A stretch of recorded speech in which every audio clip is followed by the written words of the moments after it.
está el útero metido en la vejiga, el recto, las trompas de falopio a los lados, y esto es hablar de la ubicación que tiene esta estructura. Sabemos que tiene un fondo que está dirigido hacia arriba y hacia adelante, que tiene un cuerpo, que tiene un cuello o cervix.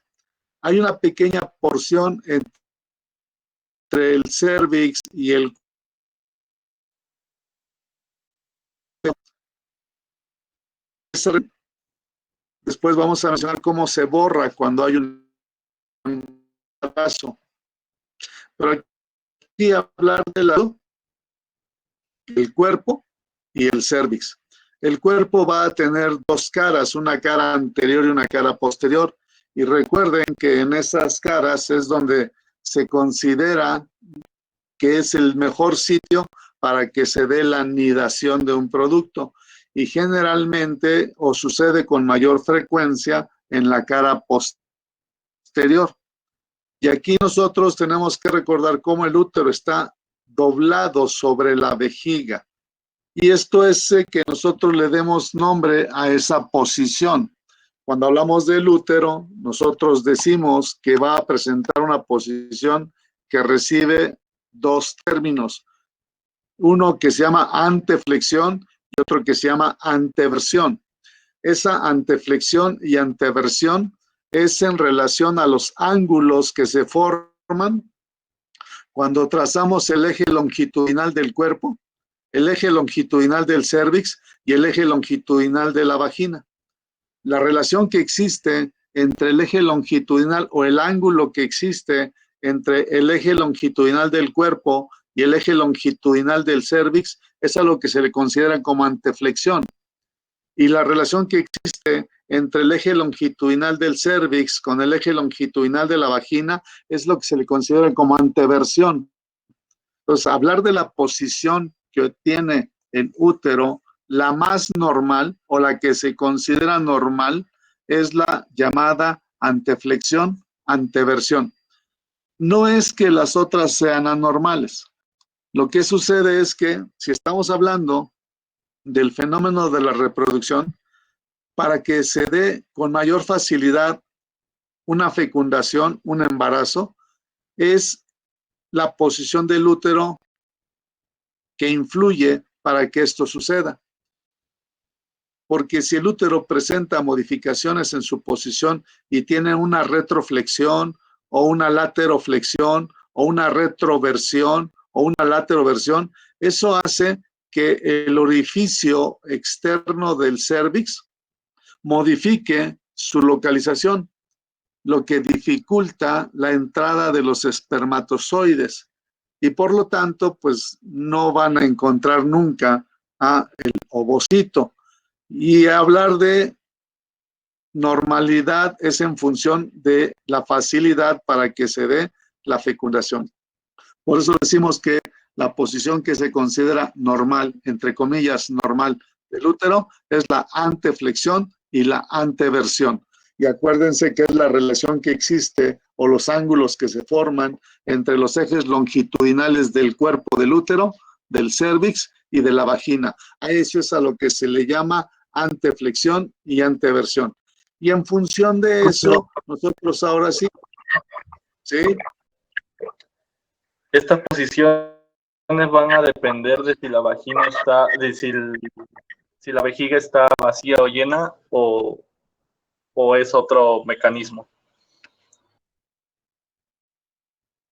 No dependen de la vejiga. Siempre en ese sentido, la vejiga no influye en la posición del útero, ni siquiera el recto. Esto va a ser en función ya de, por un lado, el tamaño del útero, por otro lado, el tamaño de la vagina también, el tamaño que tenga el cérvix para que se dé una flexión mayor o menor en esos ángulos que se van a formar, y la posición que va a ocupar el orificio externo del cérvix, pero realmente no está influenciado por la vejiga, puede estar llena o vacía, y a lo mejor se va a hacer un poco más notoria la flexión si está vacía la vejiga. Se va a hacer menos si está llena, porque cuando la vejiga se llena, a la hora de subir, va a elevar al útero y el ángulo que se forma entre el cuerpo y el cérvix va a disminuir un poco, pero sigue siendo anteflexión. Y entonces en realidad no tiene influencia sobre la posición del útero, el que esté lleno o vacía la vejiga, incluso tampoco el recto, porque además nosotros sabemos que entre la vejiga y el útero, entre el recto y el útero, hay tejido fibroso y hay unos espacios que son unos fondos de saco. El fondo de saco que está adelante, que es el vésico uterino, no es tan profundo como el fondo de saco que está atrás, que es el recto uterino de Douglas. Entonces no tienen influencia sobre la posición. Hay mujeres que en función de los ligamentos que mantienen al útero en su sitio, esa posición es como la describimos, anteflexión, anteversión, o incluso puede estar un poco más lateralizada o puede tener una retroflexión o una retroversión, porque los ligamentos, esos sí son importantes. ¿Cómo está la disposición de los ligamentos que van a mantener o ayudar a mantener al útero en su posición? Por otro lado, lo que puede modificar también la posición del útero son embarazos repetitivos, porque un embarazo no lo va a modificar la posición, va a modificar un poco el tamaño. Al modificarse el tamaño, puede ser que los ángulos disminuyan, pero también eso no afecta. En cambio, si los ligamentos no tienen mucho tejido elástico, si los ligamentos están muy flojos o si los ligamentos están muy tensos, eso sí puede modificar a la posición. Pero son cosas que en realidad casi nunca se han estudiado. No se ha visto qué tan frecuentemente los ligamentos que mantienen al útero en su posición son los que favorecen el que se mantenga o que no se mantenga esa posición. Pero sí hay algunos por ahí, algunos artículos que hablan acerca de eso. Pero la vejiga no tiene nada que ver en cuanto a la posición del útero. ¿Sí?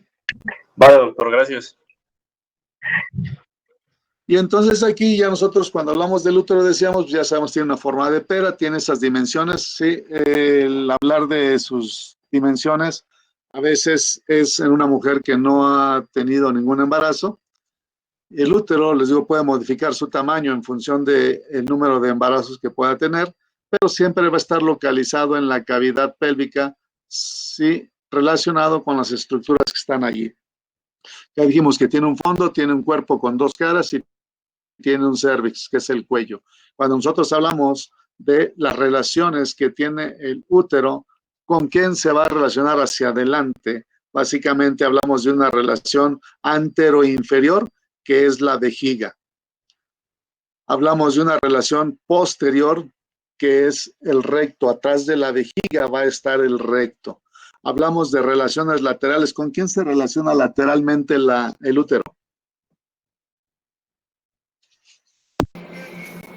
Con las trompas de falopio. ¿Podría ser trompas de falopio? Normalmente hablamos de las trompas de falopio nada más, pero aquí lo que podemos decir es que lateralmente el útero está relacionado con lo que son el ligamento ancho y el contenido del ligamento ancho. ¿Qué hay en el contenido del ligamento ancho cuando nosotros hablamos de esta estructura que es el ligamento ancho? Vemos que es la relación lateral del útero. Lateralmente, sí están las trompas de falopio, pero si ustedes hablan de como relación lateral del útero, de los parametrios, ahí están englobadas las trompas de falopio, están englobados los ligamentos anchos, están lo que son los uréteres, están las arterias uterinas. ¿Por qué? Porque todo eso va a estar a los lados del útero. Acuérdense, la arteria uterina va a bajar metida ahí también en el ligamento ancho y va a llegar hasta la parte baja y empieza a subir por el borde lateral del útero. Entonces es una relación lateral. El uréter, en el momento en el que viene desde la parte lateral para ir hacia la vejiga, también en algún momento va a ser una relación lateral del útero.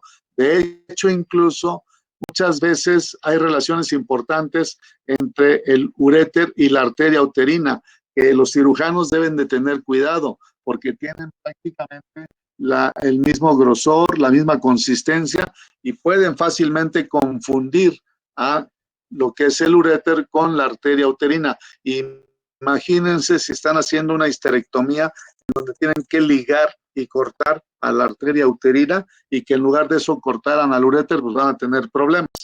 Entonces, relaciones laterales del útero serían todo lo que conocemos con el nombre de parametrios. ¿Qué son los parametrios?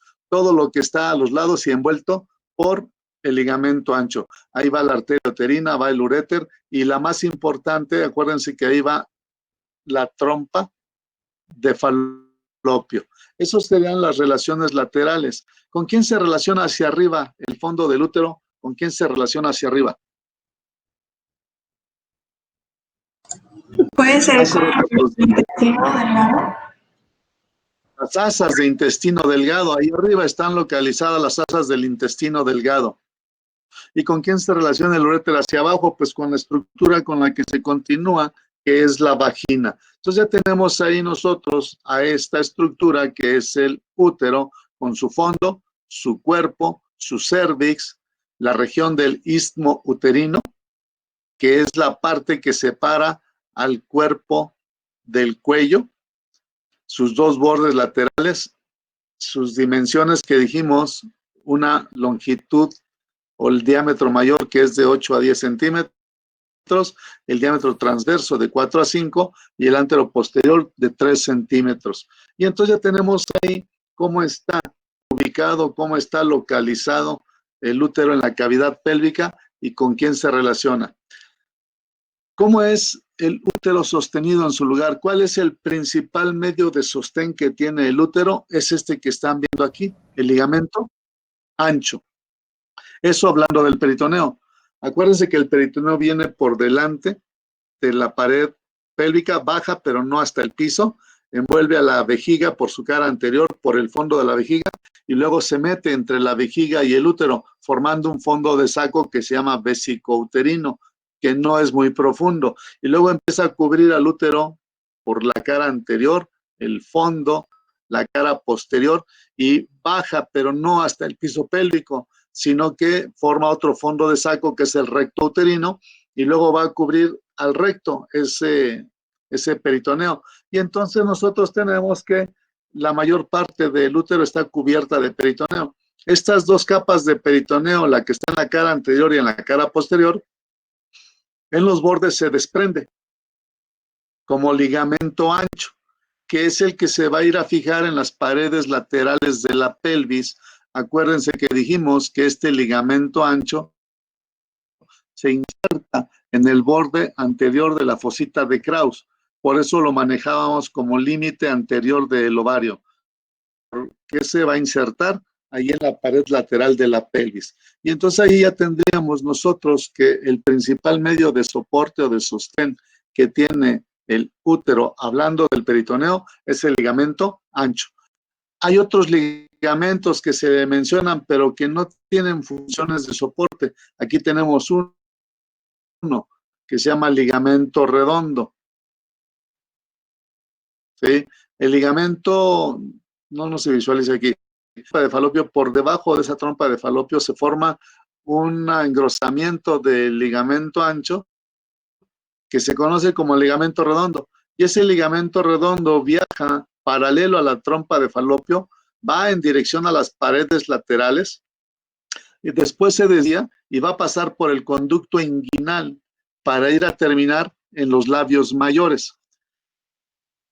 Ese ligamento redondo en realidad no tiene funciones de soporte.